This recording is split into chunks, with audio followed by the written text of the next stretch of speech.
Whippets, Galaxy Gas, Super Whip, all nicknames for an easily available drug with potentially deadly consequences. I'm Lee Zurich. And I'm Tisha Powell. Colorfully packaged canisters of a gas often used legally in kitchens and dental offices. You may also know it as laughing gas, but its recreational use for getting high is growing in popularity. I was just looking to see if you sell Super Whip. Super Whip, yeah. Yeah, Super Whip you got? We've gone undercover for our investigation to show just how easily accessible the drug is at vape shops, gas stations, even online. And because it's readily available with little oversight, some warn that can fuel an addiction. Even after you had brain surgery, you went back to using again. Yeah. Do you remember thinking this is nuts? I was aware it was crazy, but I mean, I didn't care. I was like still so addicted to it and I couldn't stop. In Nashville, Tennessee, Kelly Rosenthal opened up about her addiction to nitrous oxide. But just months after her interview, she died, surrounded by canisters of the drug. Investigative reporter Jeremy Finley spoke with her closest friend, who hopes to inspire change by sharing Rosenthal's story.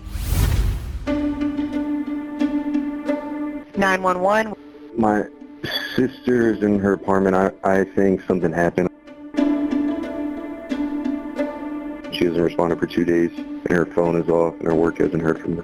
When Kelly Rosenthal's brother called 911 on June 23rd, She's packaged out front. he feared the worst. I don't think she's alive.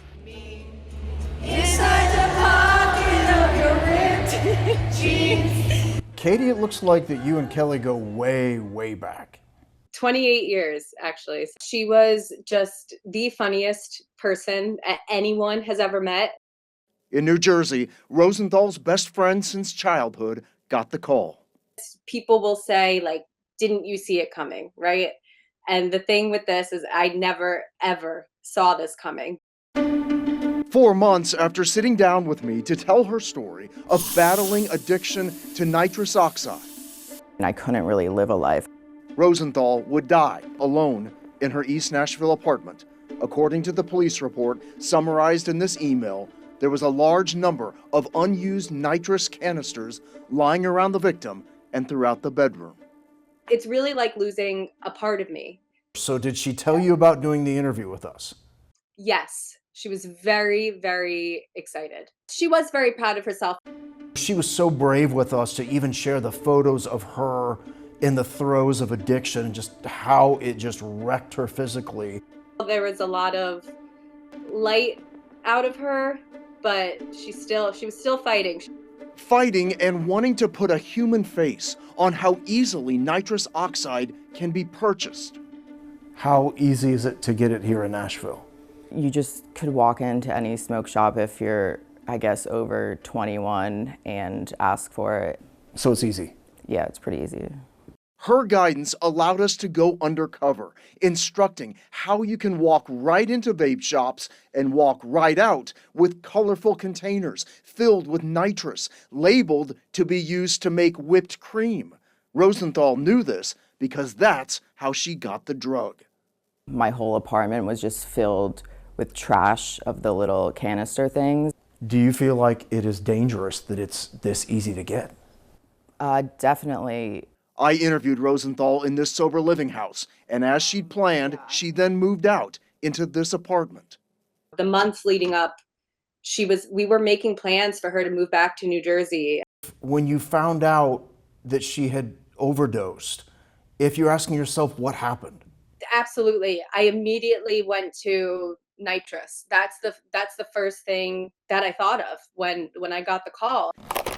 Rosenthal's friends and family are now urging lawmakers to stop the sale of the drug in Tennessee.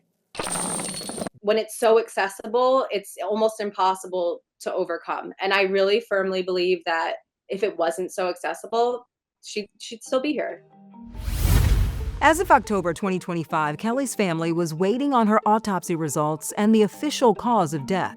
While the sale and purchase of the drug isn't against the law in Tennessee, other states have cracked down on where nitrous is sold and how it's marketed. New York State Senator Joe Adabo believes the packaging, often with bright colors and catchy names, is enticing to kids. He helped successfully ban the sale of nitrous oxide chargers to minors in New York. I got to tell you, since we passed our legislation in New York here, I don't see those used canisters on the corner anymore. I don't, which means the retailers got wind of what we were doing legislatively. On an even bigger scale, in 2024, Louisiana became the first state to ban the sale of nitrous oxide in stores and increase the penalties and fines for violators. A year later, the Bayou State banned online sales and flavored additives for the gas. Several other states have considered taking similar action. You can learn more and watch our full series on InvestigateTV.com. Just search nitrous oxide.